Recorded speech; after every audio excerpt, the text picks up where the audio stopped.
But now let's make these notes now on setting goals. The promise of the future is an awesome force. We look back for experience, but we have to look forward now for inspiration.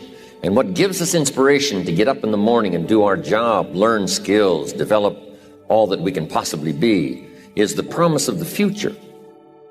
And it can be so powerful that it can overwhelm any adversary you might have, any difficulties you might have. Here's a key phrase: reasons make the difference in how your life works out. Reasons make the difference in your appetite and zest for taking on the challenge, doing the job, becoming successful. Mr. Schoaf said, if you have enough reasons, you can do the most incredible things. You can get through the most difficult day. You can overcome the most unbelievable challenges if you have enough reasons. And so he said to me, if you haven't got a list of your goals, Mr. Rohn, it's probably because you don't have enough reasons. He said, I'm sure since I've met you, you have enough intelligence. And he said, you have enough good health. And he said, you have, all of those things working for you. But here's what you must work on now is to have enough reasons. Looking into the future, developing reasons. Okay. Now here's a note to make. It's important to make sure that the greatest pull on your life is the pull of the future. Some people let the past pull them back. The past can be like gravity if you let it to pull you back. Some people live in the past. They live in the darkness of the past. They live in the mistakes of the past. They live in the discouragement of the past. They didn't make it, and that affects them for the rest of their life, living in the past. So we don't want the past to pull us back, to live in the past. So make this note: dreams and goals can become magnets. Dreams and goals can become magnets. And the stronger the goal, the higher the purpose, the more powerful the objective, the stronger this magnet is that pulls you that direction. Now, not only does your goals and your objectives pull you that direction, here's what they also do. They pull you through. They pull you through all kinds of down days. They pull you through a difficult time. It'll pull you through some winter of your life. Some people get lost in the confusion of the day simply because their goal is not bright enough to pull them through. Next, it's goals that drive us to take advantage of the spring.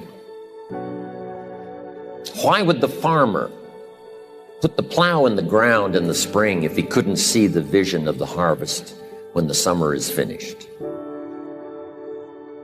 Is it possible to see the finished harvest? And the answer is yes. We do that simply by faith. Key phrase: faith is the ability to see things that don't yet exist.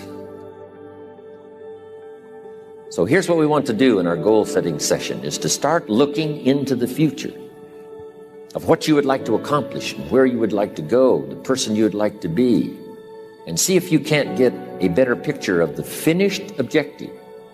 See yourself there. See yourself in possession of. There's nothing you can do about the past, but you can do a great deal about your future. You don't have to be the same person you were yesterday. You can make changes in your life. Absolutely startling changes in a fairly short period of time. You can make changes you can't even conceive of now. If you give yourself a chance, your abilities will grow. You have untapped talents and potential that you haven't even reached for yet. And as time goes on, you'll be able to reach deeper and deeper. The first thing you'll know, you'll be able to do things you never thought you could do. You'll be able to handle things you never thought you could handle. You'll have ideas that you've never had before. All of this is sparked by the goal-setting process. When you know what you want, and you want it badly enough, the answers will come to you.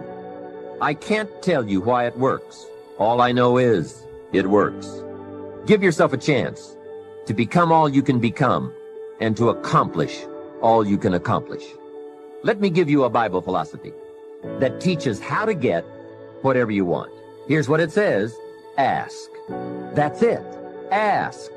Of all the important skills to learn in life, be sure to include the skill of asking. What does ask mean? Ask means, what do you want? And the complete formula is staggering. It says ask, and you will receive. Work on your list of why. One of the big thrusts for success is to come up with a strong enough why. In leadership training, here's what we learn. If the why is powerful, the how is easy.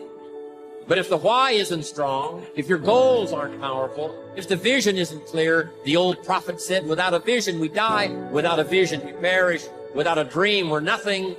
We stayed because we were committed. We left because we were disillusioned, but we came back because we were lost. Without a dream, we are nothing.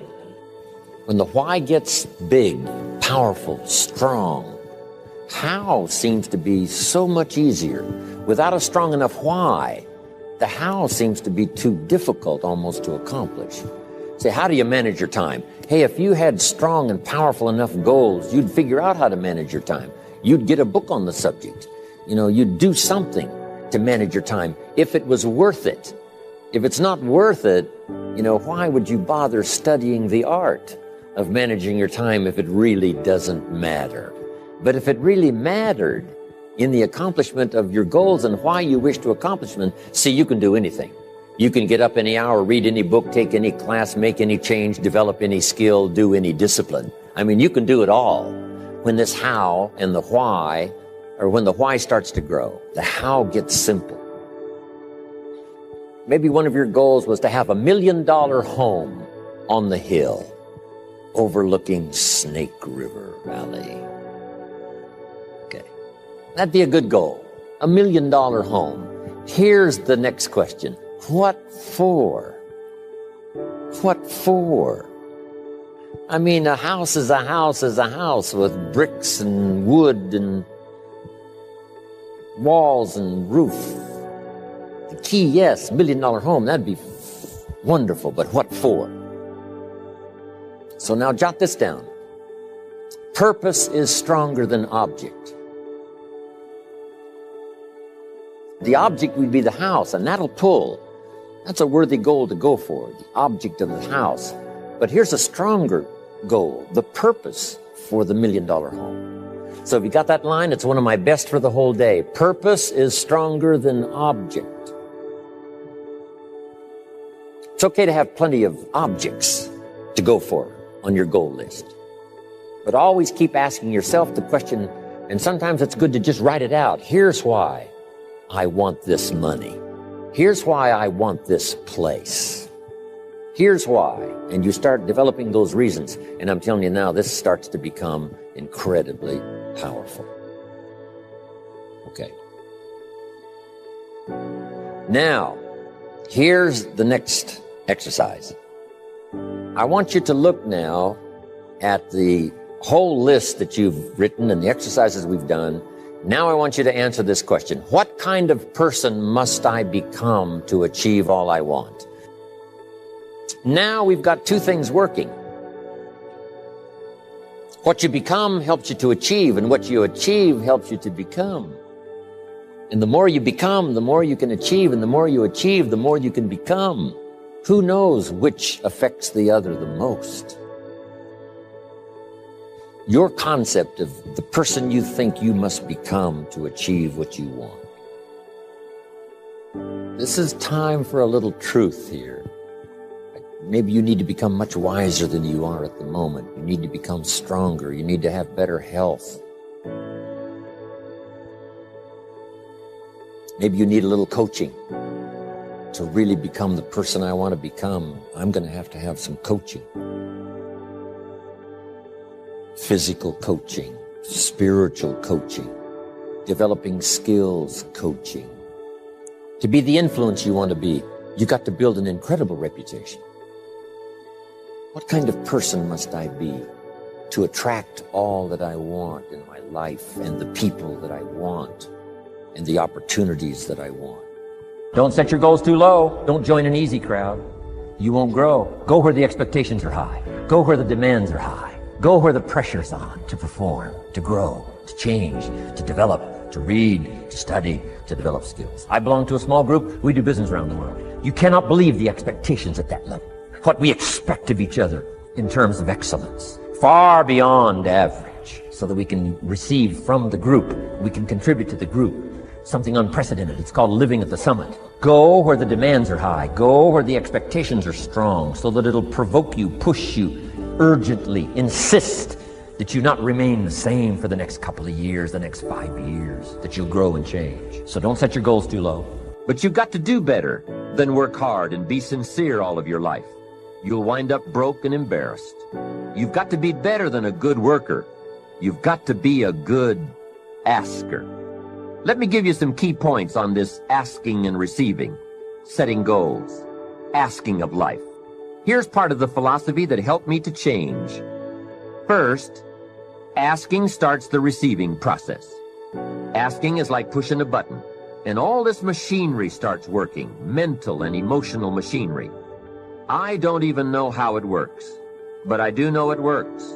There are a lot of things you don't need to know how they work. Just work them. Some people are always studying the roots. Others are picking the fruit. It all depends on what end of it you want in on. So asking is the beginning of receiving. Second, receiving is not the problem. You don't have to work on receiving. It's automatic. So if receiving is not the problem, what is the problem? It's failing to ask. The man says, I see it now. I got up every day this year and hit it hard, but nowhere in my house is there a list of what I want from my life. Can you see? Good worker, poor asker. Third, receiving is like the ocean. There's plenty, especially in this country. It's like an ocean here.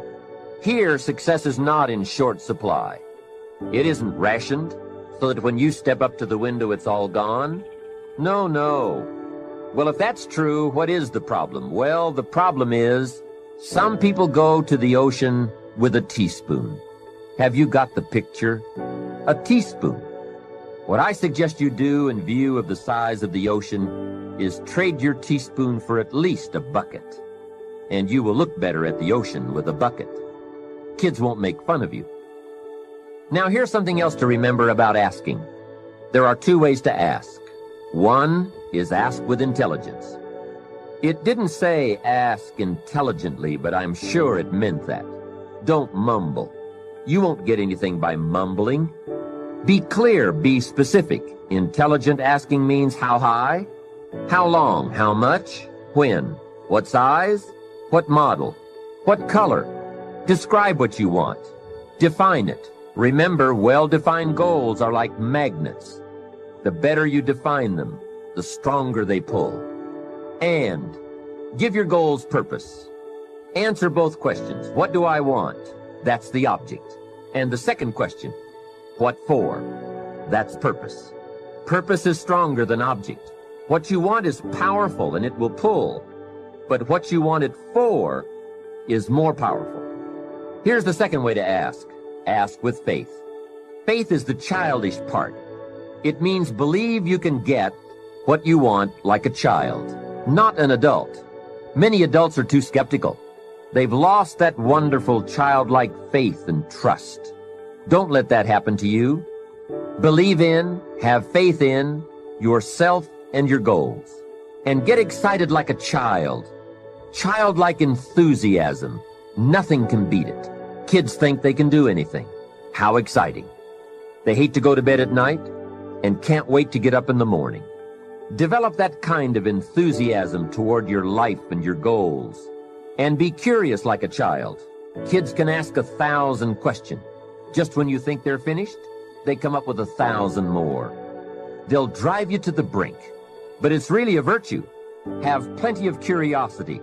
Ask questions. That's how you learn. Setting goals is a very important part of our life's process. Guess how many people have a constant plan for setting, rearranging, evaluating, and strengthening the purpose of their goals? The answer is very few.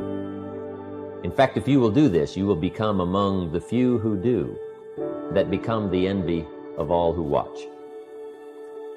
In the leadership seminar, we came up with a whole 10-year plan of goal setting, business goals and personal goals, family goals, economic goals, financial independence. It's a basic fundamental.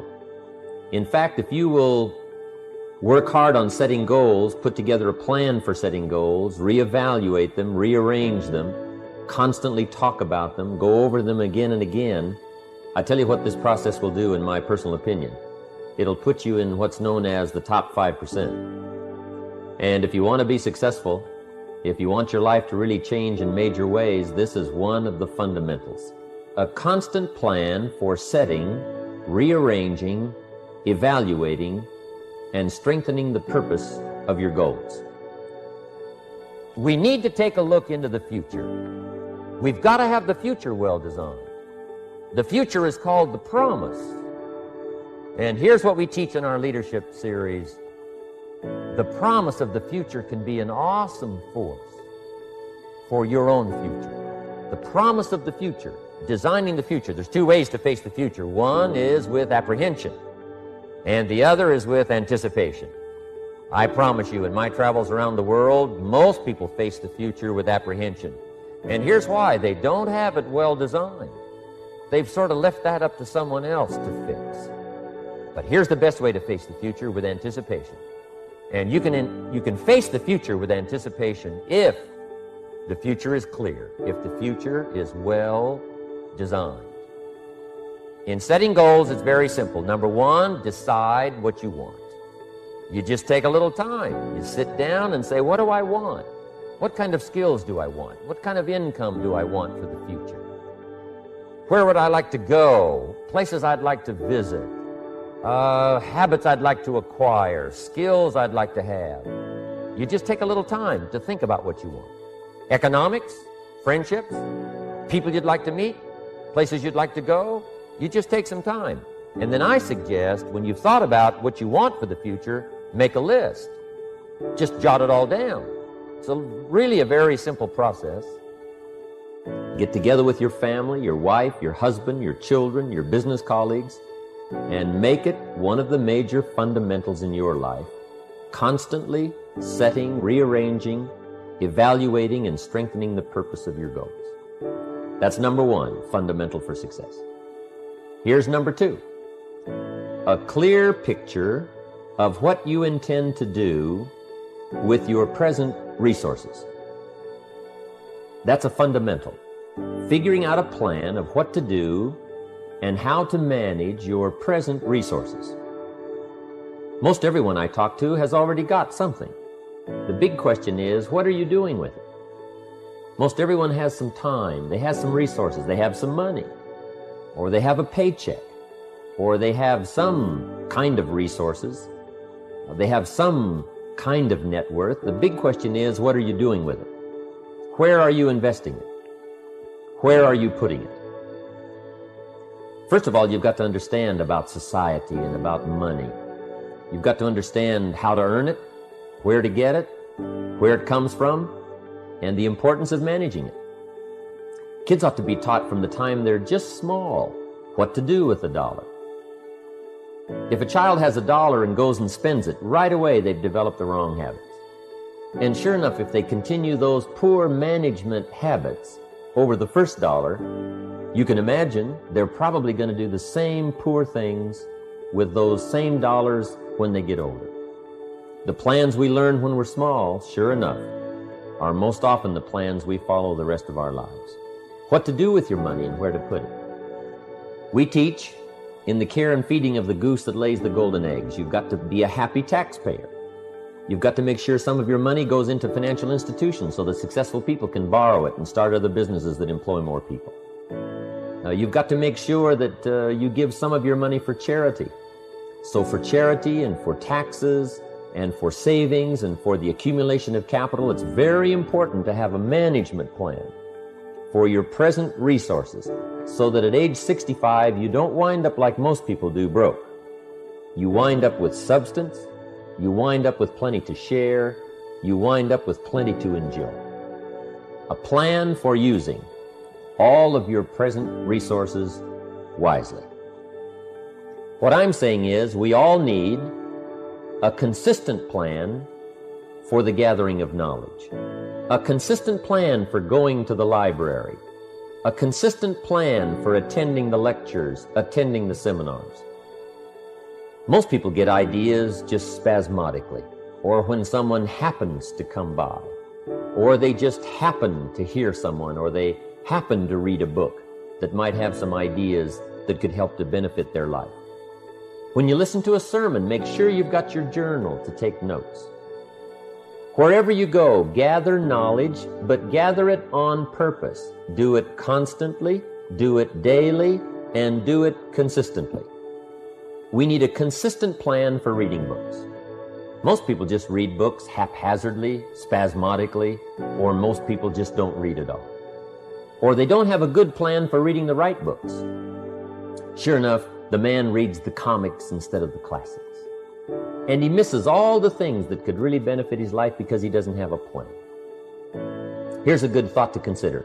Rarely does a good idea interrupt you. Good ideas must be pursued. You must go where they are. You must seek them out. And there's an important Bible phrase that says, if you seek, if you search, you will find. Sure enough, a consistent plan for gathering knowledge, reading the books, attending the lectures, putting together ideas and having a place to capture them like a journal where you can repeat them and go over them. That's a fundamental that if you'll follow it, will put you in the top 5%. Guess how many people have a consistent plan for the gathering of knowledge? Answer, very few. And what you want to be is one of the very few. You need a plan, a detailed plan for the use of your work time. We call it a game plan. Most people try to design tomorrow and next week and next month in their head. They try to just decide what they're going to do. And most people don't even think that far ahead. They think, I have to get up in the morning and go to work, and that's about the extent of it. But a game plan for financial independence, a game plan for your work time, a game plan for your personal time. The family needs a game plan so that you won't miss some of the important things that are helpful to your life and to your success. The kids need a game plan. Mom needs a game plan. Dad needs a game plan. You need a business game plan. You need a game plan for your office. If you're in business, a game plan for your business. A detailed plan for the use of your work time. In the leadership seminar, we talk about how to put together this detailed plan for the day and for the week and for the month. How to stretch out a plan for 6 months and for a year. In doing business around the world, we found that you have to detail the plans in great detail. Otherwise, sure enough, you're going to miss something. And I can promise you that a detailed plan for the use of your work time will put you in the top 5%, because most people don't have one. Mr. Shoaff shared with me when I first met him when I was 25 years old. He said, Jim, to do better, you've got to get around the right people. If you have a constant association of people who can better your life and better your lifestyle, you can't believe the progress that you can make. An association of people of common interest in progress, success, ideas, and philosophy. I have a good phrase for you. Never mistake the power of influence. The man says, well, I live here, but it doesn't really bother me. See, that's not true. He says, I'm around these people, but they really don't bother me. See, that's not true. Whoever you're around, whoever you're with, is exerting some kind of influence on your life. And what you must do, and this would be the good year to do it, the first year you've heard about it, is make plans to get around the right people. People who talk positive ideas. People who talk philosophy, the refinement of philosophy. See, just the latest joke won't help. You've got to get around people who read, people who are successful, and people who are growing and changing. Otherwise, your influence is going to be in the opposite direction. And I know most of us, wherever you work, you have to be around some negative influences. But what you must do is counterbalance that